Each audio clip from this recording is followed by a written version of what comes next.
I was about to do my intro, but I feel like I'm gonna sneeze.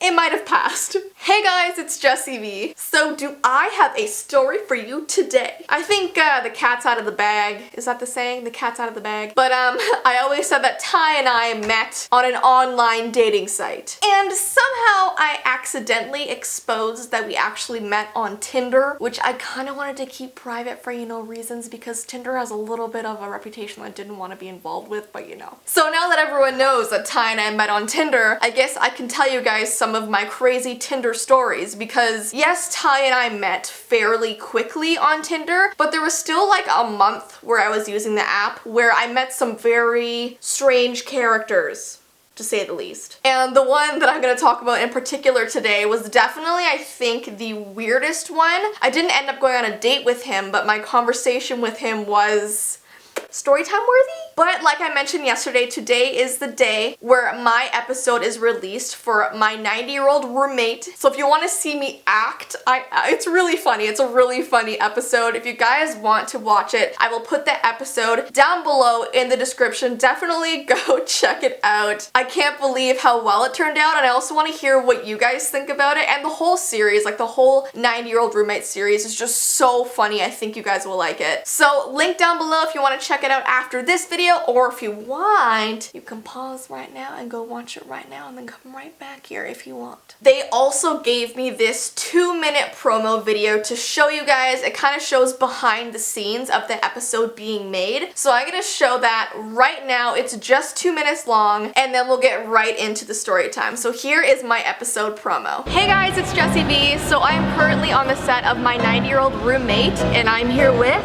I'm Ethan. And? I'm Aaron Schwartz. I play Herb.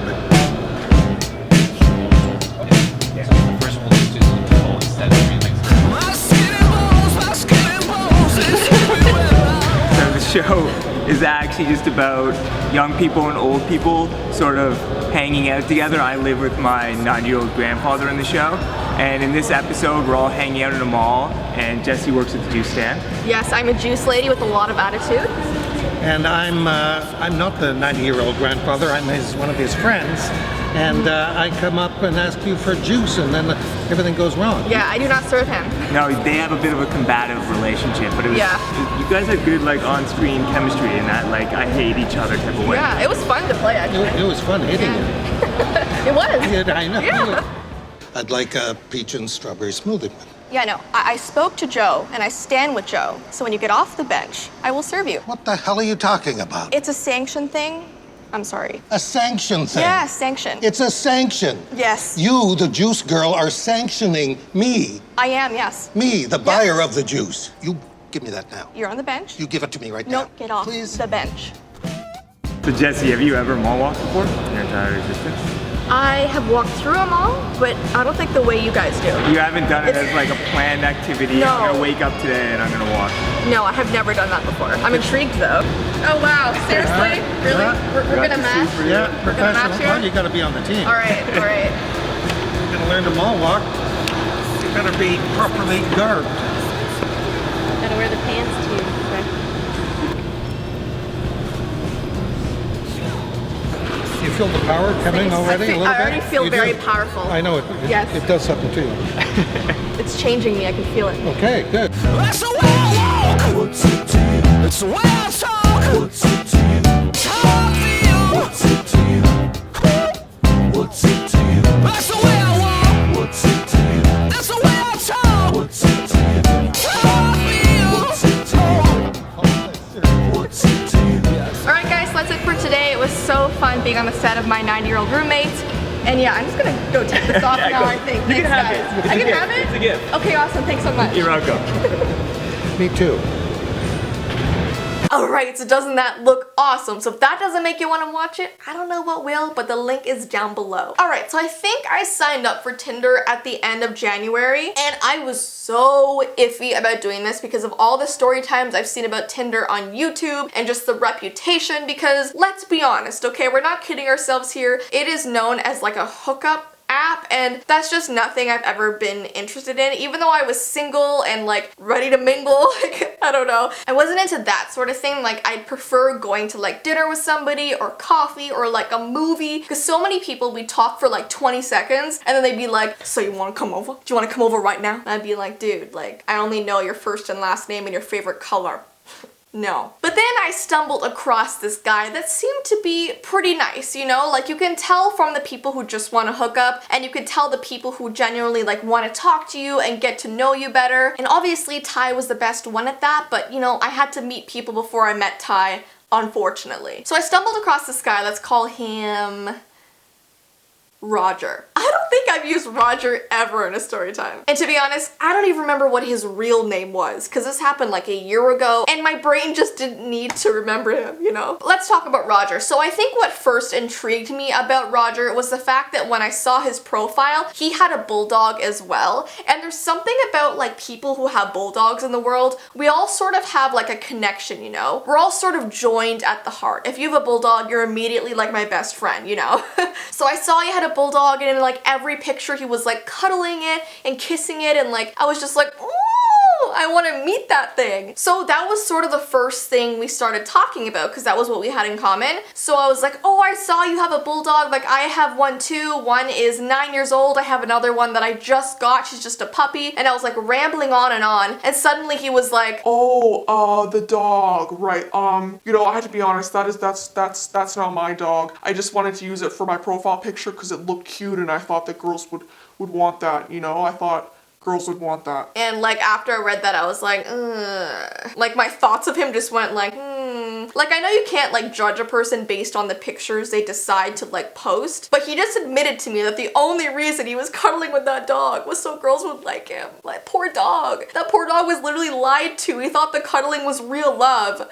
And it wasn't. So that was like my first sign where I was like, this guy is a little strange. And then we both started talking about what we did for a living, and because I didn't tell people right away that I was a YouTuber, I basically just told them I had my own business, I worked from home, which is like still partially true, and I can't remember what he did. It was something in the city. Is it landscaping? I literally don't remember, but he told me that basically every day he was in the city doing his work, so he wasn't home. So we were talking for a while, and then I decided to go to the grocery store, and this was at like 2 p.m. and keep in mind he told me he got off work at 5 p.m. every single day. So the grocery store isn't too far from my house. It's like, I don't know, a 15-minute walk. So I just walked there. It was like, I know it's the middle of winter, but it was one of those days where there wasn't a lot of snow on the ground and it was mildly warm. You could just wear a coat. Like I liked, especially like because I knew I had Lyme disease, you're supposed to like go for walks every day and exercise yourself to get better. So I went on a walk to the grocery store, and while I was there, I got a message from this guy, and it said something like, oh, grabbing some lunch? I was thinking about doing that myself soon. Or something. So I read back through our texts and I was like, I do not remember telling this guy that I was going to be going to the store. So when I realized that I didn't, I sort of took a pause and I looked around and I was like,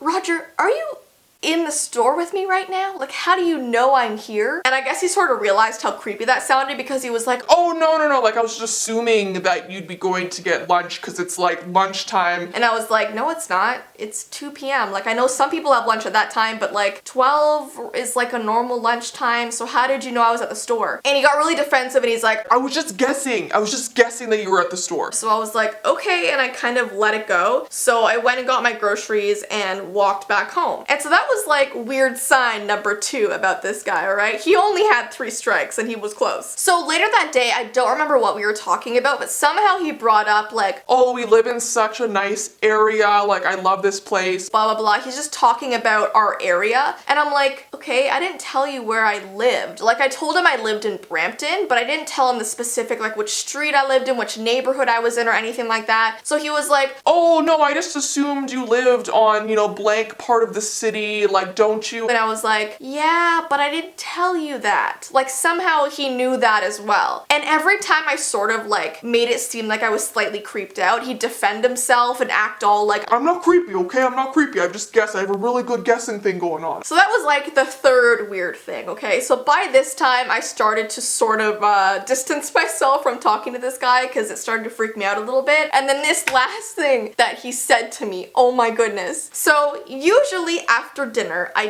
took Winnie for walks. So let's say around 7 p.m. every single day I'd take Winnie for a walk. So 7 p.m. goes by, I don't end up taking her because I can't remember, I had some other plan or I had work to do or something. So he texts me and he's like, Oh, not taking your dog on your usual evening walk? and I was like, I never told you about that either, dude. So I think once he realized that everything he was saying just did not add up, he finally confessed to me. He's like, Listen, I know this might be a little bit weird, but I live in your neighborhood. I've seen you around for the past 2 years, even before you got Tinder. so I was like taking that in. I was like, why is this something that he did not tell me from the start? He's like, I live a street down from you. When I saw that you got the app one day, I was so excited, so I swiped right and started talking to you as if I didn't know who you were. And honestly, like the past little while, I've looked out my window and watched you walk your dog every single day at 7 p.m. he watched me through his window every day at 7 p.m. as I walked by his house with my dog and never told me he knew me. He was doing this all the time. I didn't know. It was so weird. So I didn't want to act rude about it, but I was like, listen, thanks for being honest with me. I don't think this is gonna work out between us. I was trying to be as nice as possible and he seemed understanding, and then I just stopped talking to him altogether on Match. And then I changed up the route that I took with Winnie every single day because I knew if I took the same route, he still might be watching every day, and that just like messed with my mind. So like a week later, I met Ty. I was so grateful. I deleted the app. I literally deleted the app like after like 2 days of talking to Ty because I was like, this guy is the real deal. So anyways, gosh, I did not, that app. The one good thing that I'm thankful towards it for is that I did meet Ty. I did meet my boyfriend. We've been together for almost 1.5 years, so there is possibilities that you can meet someone on there, but you just gotta sift through a few strange ones. But anyways, I hope you guys enjoyed today's story time. Don't forget to check out my episode down below. Let me know what you think. And yeah, I hope you have an awesome rest of your day, and I will see you in my next video. Bye!